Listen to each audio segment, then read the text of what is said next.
Hello, everybody. Welcome to another episode of Warrior Woman Wednesday.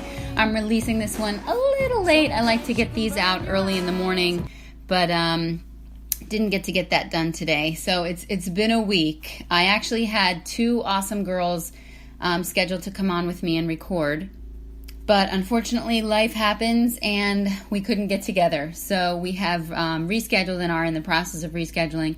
I'm excited to have them on. One of them is going to be coming. We're going to give it another shot this Sunday. So looking forward to that. But today, it's going to be me, all by my lonesome. And I decided that what I wanted to talk about today was something that has been kind of coming about. I've, been dealing with it all my life, and it's sort of been just in the air this past week. And it's called addiction. So let me just give you a little more background. I know if you've been listening to the podcast, then you probably already know a little bit about my history, but I'll dive into it a little bit more so I can really explain where I'm going with this and why I wanted to talk about addiction today. So growing up, my dad was an alcoholic. He was also a drug user. I believe his drug of choice was cocaine and probably women. So definitely know that there was some cheating that went on, cheating on my mom, obviously. And, it was hard growing up dealing with that. And he did go to rehab at one point, and there was a small period of time where he was clean. And those were honestly probably some of the best years of mine and my siblings' lives, were the years when he was sober.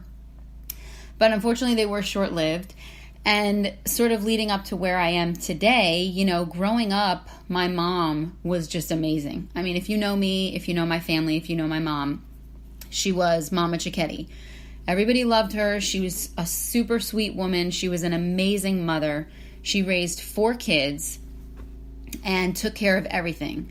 She worked a full-time job. I can remember as a kid, I was actually a little embarrassed because my mom wanted to work to be able to do things for herself because my dad was obviously super strict with the money, which was partially because, there was 4 of us, and it was also partially because he was controlling. But, she wanted to find a job where she could have off on all the same days that we had off and be with us when we were out of school and on weekends and in the evenings and everything. And as a kid, I didn't think about it, but she ended up getting a job as a cafeteria lady. Now, we all know the jokes, The Simpsons and whatever, the lunch lady jokes. And my mama was a lunch lady. And like I said, I remember at first being embarrassed, but I remember as I got older, it almost turned into a cool thing because my mom was young and she was attractive and she was super sweet and my friends liked her and, people would see her at school in the lunchroom and sometimes she might even hook them up with a muffin or something. So, then it sort of started to become cool. And as I got older, I obviously really appreciated what she did because I realized that it wasn't easy work being a cafeteria lady. So we wonder sometimes why they're so grouchy. Well, I'll tell you, a lot of times, especially back in the day, they were probably working in, super hot conditions because let's face it, central air conditioning was not, at least it wasn't in my school system, and I'm sure it wasn't in a lot of northern school systems. I grew up in Jersey, so we did not have air conditioning. So, I mean, there were days my mama was just, sweating it up, doing her thing in the cafeteria, and then coming home and doing her thing as a mom and a wife, and everything was always done in my house. I mean, it was incredible. I mean, I'm a mom now myself, and I could never measure up to my own mother in that regard. I mean, we had dinner on the table. We ate as a family every night. Our laundry was always done and put away. The grocery shopping got done. Everything. She loved us, without question. She was just amazing. And, it's crazy for me now to even think about how she got that all done and still managed to find time to squeeze in a Jane Fonda step aerobics workout video because yes, my mom, she was a lover of all Jane Fonda workout tapes. And so she looked good. She took care of herself for the most part. The one thing that she sort of always did was she was a smoker, which was a big thing at the time, for parents of that 80s generation. A lot of them smoked. And As she got older and in our late teens, and maybe even early 20s, her family, breast cancer runs heavily in my mom's family. And so she had, I guess, a couple of issues with some lumps here and there, and they had found something, but they weren't quite sure whether or not it was cancer. But she had opted to do basically the same thing that Angelina Jolie did recently, only this was going back now probably about 15 years, maybe even more. And she had decided to have a double mastectomy and just be done with it, not have to worry about it anymore, not have to worry about the doctor's appointments and the potential scare of always wondering, do you have breast cancer? Because several of the women in her family had it. My grandmother passed from it. Her older sister had it and had to have a double mastectomy and a hysterectomy and all that stuff. Well, unfortunately for my mom, who always was this seemingly superwoman for so many years, her surgery went horribly wrong. And she ended up needing, I believe, 6 surgeries in 1 year to try to correct the mistakes that had happened during her first surgery. And not necessarily the mastectomy part, but the reconstruction part that she had opted to do. So, because of all of those surgeries that she needed, and because it was a major surgery, obviously she was prescribed painkillers. And lo and behold, here's this woman who got married very young. She was 19 when she married my dad. He was, quote unquote, the love of her life. But unfortunately, it was not the same for him. And he did not treat her well, and his alcoholism and his cheating and all of the things that she sort of dealt with and suppressed and hid away, all the years of the mental abuse, all of it. She started taking those painkillers, and it somehow, well, not somehow, but she became addicted to them. And we didn't know this in the beginning. It did take several years for us to figure that out. But we ended up figuring it out because she changed, and she was never the same. To this day, just never the same. And so now I was at a point in my life, in my 20s, where I was realizing that I had 2 parents that were addicts. I had my father, who was the raging alcoholic, and he had become a raging alcoholic when my mom started going downhill because, let's face it, he couldn't handle it. And my mom was always the one who picked up the pieces and put everything back together, and now she was the one falling to pieces, and he was not capable of being the husband and the father that he should have been to her.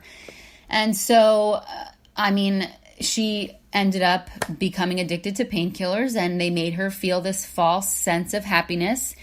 And she started seeing a psychiatrist and a psychologist after the depression of her failed reconstructive mastectomy surgery.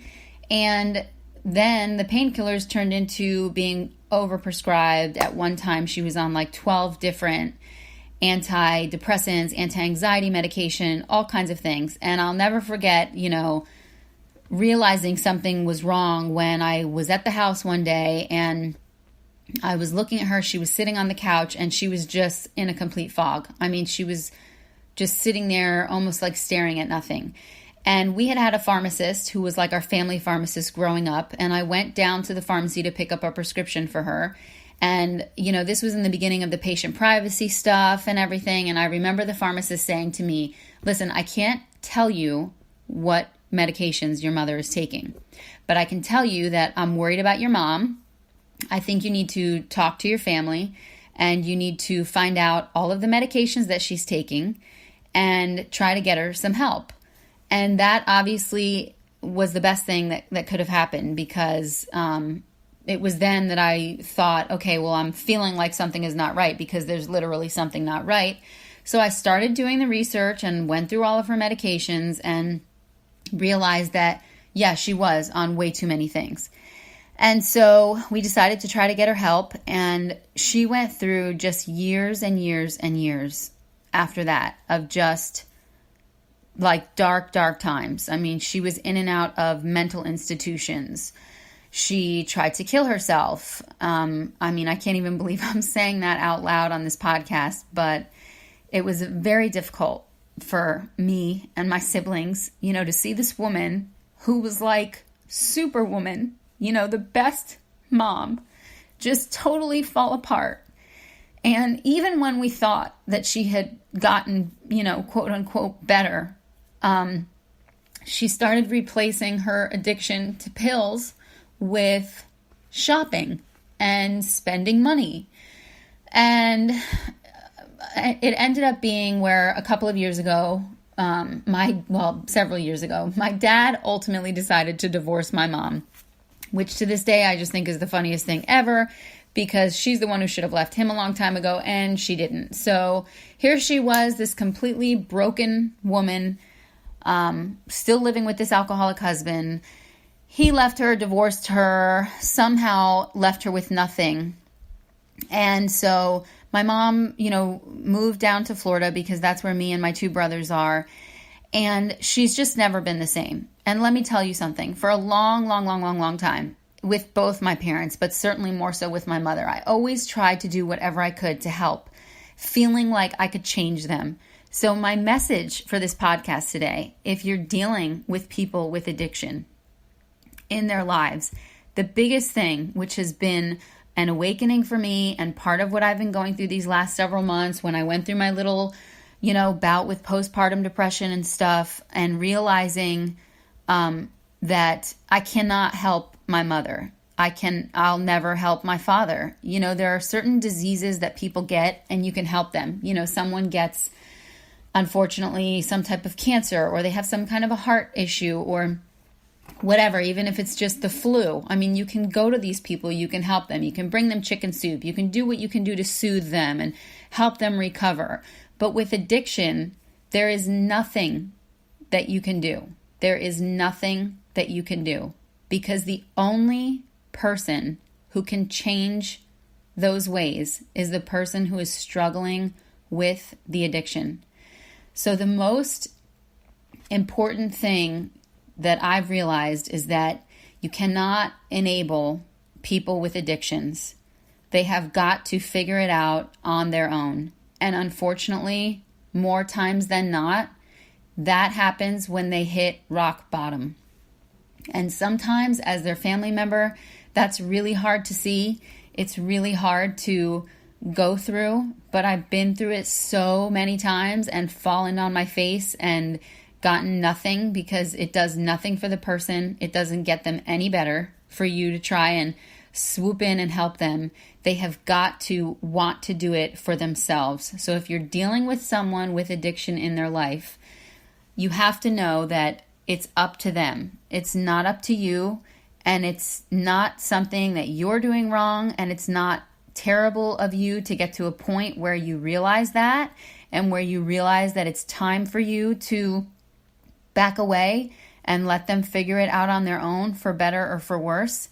And I know that that probably sounds terrible, but unfortunately at this point in my life, my parents have been quote unquote sick with addiction more than they've been healthy with it. And it's just been such a drain on our family and for me and for my siblings. So my takeaway in today's podcast, which I'm sorry I got a little teary-eyed. Thank God this is not a video, because I would have had to put on my sunglasses and totally ugly cry in front of you. But I want to end this on a positive note, that it's been such a huge weight off of my shoulders and such a relief for me to finally get to a place where I realize that I come first.